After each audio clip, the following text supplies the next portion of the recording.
নমস্কার বন্ধুরা, weekend tours and হুইলসের পক্ষ থেকে আপনাদের আবারও স্বাগত।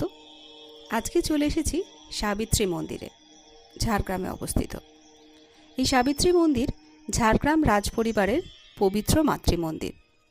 রাজস্থানের সামন্তরাজ শ্রী সর্বেশ্বর সিংহ পুরীর জগন্নাথ দর্শন করে ফেরার কালে ঝাড়িখণ্ডের জঙ্গলমহলে কোনো অলৌকিক কারণে থেকে যান।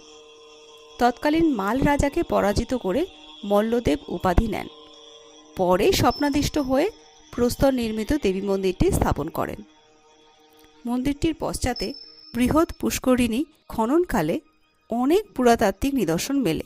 এই মন্দিরে 350 বছর ধরে আজও নিত্য পুজো নিষ্ঠার সঙ্গে চলে আসছে। মন্দির নিকটস্থ প্রাঙ্গণে ইন্দ্রের পুজো প্রায় খ্রিস্টপূর্ব 1200 সাল থেকে সাড়ম্বরে পালিত হয়ে আসছে। সাবিত্রী দেবী এখানে দেবী দুর্গা ধ্যানে পূজিতা হন।